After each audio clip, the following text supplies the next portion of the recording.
History focuses on World War II's battles and leaders, but children suffered immensely. In ghettos, camps, and institutions, they faced starvation, separation, and loss of innocence, simply for who they were. Some endured hunger in ghettos, others were transported to camps, and some, like in Lebensborn homes, were taken and re-educated. Their untold stories survive in testimonies, diaries, and survivor memories.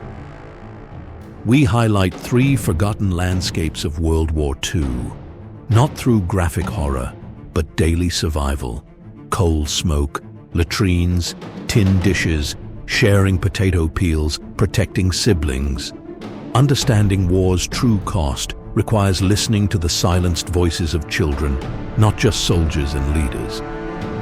Our first story takes us to the heart of Warsaw, where a girl named Rivka, age 8, carried a secret beneath her coat, one that meant the difference between life and death. The story begins not with silence, but with sound.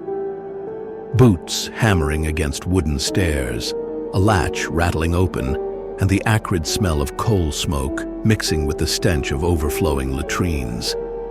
These were the sensory borders of childhood in the Warsaw Ghetto, where nearly 500,000 Jews, including tens of thousands of children, were walled into less than 2 square miles.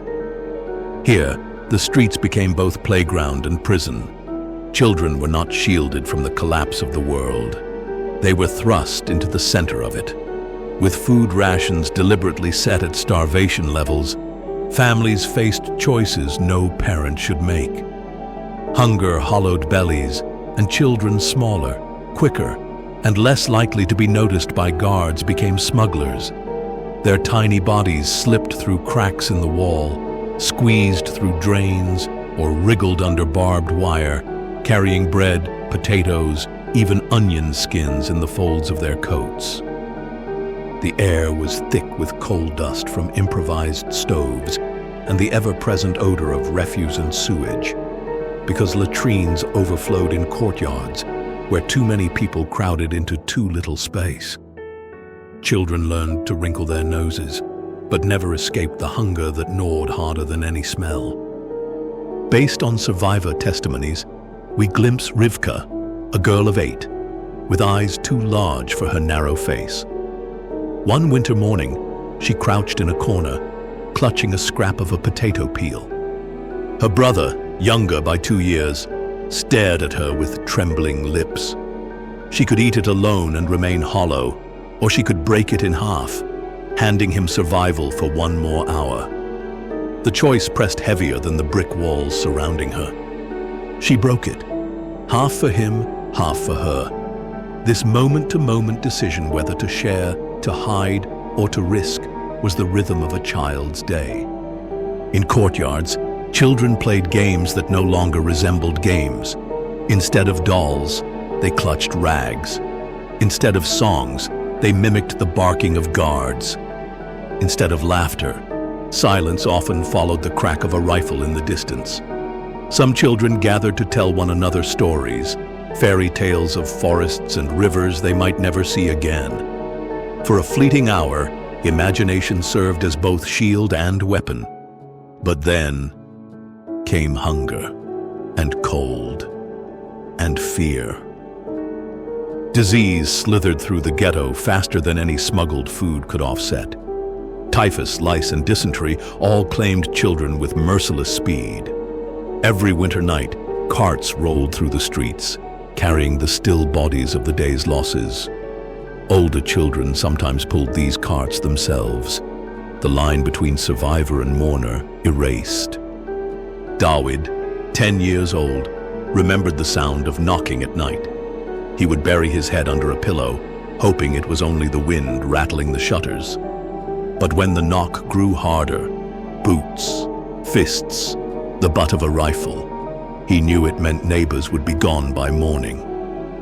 Dawid's father once whispered, "When they come, stay silent, stay still." For a child, silence became both shield and cage. The ghettos broke childhood in quiet ways, as well as violent ones. A chalk-drawn hopscotch square might be smeared by rain, never redrawn. A birthday passed without candles, cake, or even acknowledgement. Every object of innocence disappeared under the weight of survival. And still, there were sparks of resistance. A smuggled book read aloud under candlelight. A mother humming a lullaby, though her voice shook with fatigue.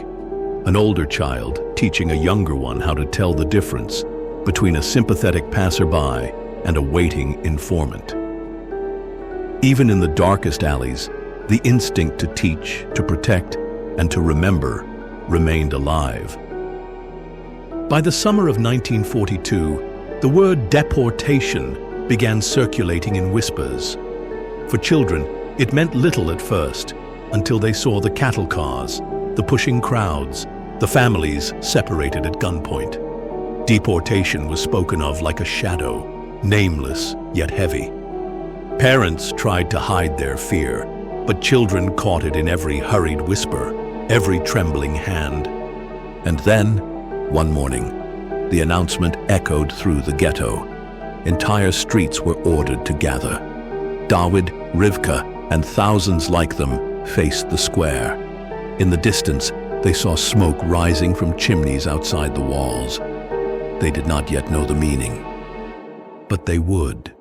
And as the cattle cars filled with children from Warsaw, another place awaited them, a place where bunks creaked in the night, where tin bowls clattered in endless hunger, and where the word that froze every heart was spoken with chilling clarity: selection. They arrived in the hundreds, each transport packed tight, suffocating with the stench of sweat and fear. Children stumbled out first, clinging to their mothers' skirts. Some carried tin cups, others nothing at all. The ramp at Auschwitz-Birkenau was their first step into a new world, one built on ash and silence. The smell hit them before anything else. Burning coal, latrines overflowing, sickness in the air. Guards shouted in German, dogs barked, and boots struck gravel. A violin played faintly from somewhere, the camp orchestra forced to welcome the doomed. In this chaos stood Rivka, age 8, based on survivor testimony. She gripped her brother's hand so tightly, her fingernails left marks. The guard's orders made no sense to her, but she understood one thing. If she let go, she might never see him again. Selections came swiftly. With a glance, an officer pointed left or right. Mothers with infants, the elderly, and the frail were directed to one side. Young men, some women, to another. And children, depending on age, were divided like livestock. And then came the word that froze every child: selection. Some tried to look older, standing taller, puffing their chests. Others shrank behind their parents. For many, it was futile. An outstretched hand, a wave of a stick, sealed their fate. Inside the barracks, survival meant choices. The creak of wooden bunks filled the night, packed with bodies that shifted restlessly. Tin bowls clattered at mealtime, watery soup ladled thin, a crust of bread for the lucky. Jurek, 11 years old, remembered the moment he broke his bread in half. A younger boy stared at him with hollow eyes. Jurek hesitated to share and risk hunger himself, or survive another day. He pushed the crust into the boy's hand. That night, he fainted from weakness, but he lived with one truth. Kindness still flickered, even here. Roll call dragged for hours in freezing wind. Children stood barefoot on icy ground, lips turning blue. Whispers moved through the lines, names of family, prayers under breath. Sometimes a child was struck for speaking. Sometimes silence was the only shield. In Block 16, where children were crammed, lice crawled across skin. The air reeked of sickness and coal smoke. Dawood, 9, whispered his sister's name at night, a name now forbidden. When a capo overheard, he was beaten. His sister, lying beside him, pressed her body against his to shield him from the next blow. It was a small choice, but one that kept them human. Then came the moments when doors opened and names were read. Children were led out in groups, told they were moving to a shower. Some resisted, clutching at wooden posts, screaming. Others, numb, walked silently. For most, there was no return. Smoke curled into the sky above Birkenau. Ash drifted like grey snow across the camp. Children saw it, smelled it, even if they did not understand it. They called it the Black Snow. Yet not all were lost. A few were hidden by prisoners, tucked into barracks, disguised as older or smuggled into labor groups. These flickers of defiance meant survival for some. In Auschwitz, death was everywhere, but so was choice, even if choice was reduced to a crumb of bread, a whispered name, or holding a sibling's hand a moment longer. For children, survival was measured not in years, but in hours. After liberation, some of these children were found wandering the barracks, too weak to speak their own names. Relief workers wrote numbers on slips of paper and tied them around their necks. To piece together who they were became a mission that lasted decades. Some were reunited. Many were never traced. In Auschwitz, childhood was measured in hours, in crumbs, in the faintest flicker of resistance. But there was another place, a camp that, on the surface, looked different. A place of painted walls, of concerts, of staged smiles. Yet behind the illusion, children faced a cruelty just as devastating. Not every child under Nazi rule was marked for the camps. Some were chosen for something else, a life rewritten. The Lebensborn program, created by Himmler in 1935, was designed to engineer the future. On the surface, these homes looked like sanctuaries with painted walls, nurseries, tidy beds lined in rows. But their true purpose was chilling, to breed, absorb, and erase. These houses stretched across Germany, Austria, and the occupied lands. In Norway, in Poland, in Czechoslovakia, children vanished. Some were born to German women encouraged to produce racially pure babies for the Reich. Others kidnapped. One such child was Jurek, 6 years old, taken from his village outside Krakow. Based on testimony, he remembered the smell of his mother's bread still warm in the oven. By nightfall, he was on a truck, pressed against strangers. By the week's end, he had no name. In his new papers, he was Jürgen. The process was methodical. Hair color, eye shade, and the slope of the nose were measured with calipers. If a child fit the criteria, their past was stripped away. Language was forbidden. Whispering a Polish lullaby or answering in Czech could earn a slap or worse. Children learned to speak German quickly, not by choice, but by survival. Dawid, age 8, once muttered a Hebrew prayer at night. A nurse overheard. The next day, he stood in the hallway as other children were forced to mock him. He never spoke Hebrew again. Daily life seemed clean, even orderly. Warm meals, baths scented with soap, neatly folded clothes. But the cruelty was in erasure. Memories had to be buried. A child who resisted and clung to a name or a song was marked as disobedient. And sometimes they simply disappeared. Once a month, black cars pulled up outside. Officers walked the halls, pointing at children. Some were taken into German foster families, dressed in Sunday clothes, paraded as orphans of war. Others, less suitable, were led away. Few ever returned. For the children, choices were silent rebellions. Share a secret with another. My real name is Rivka. Hide a pebble from your village road, humming a forbidden tune while scrubbing floors.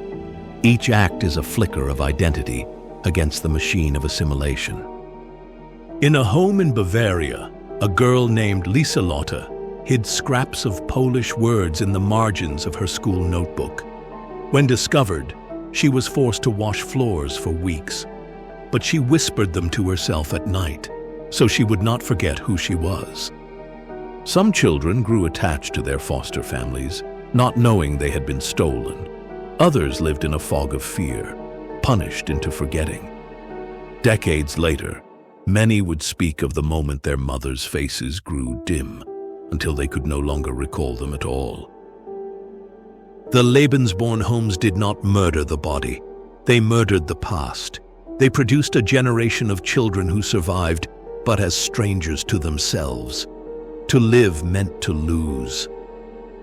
After the war, tracing these children became a desperate mission. International agencies, the Red Cross, and families searched. Some were found, returned across borders in awkward reunions.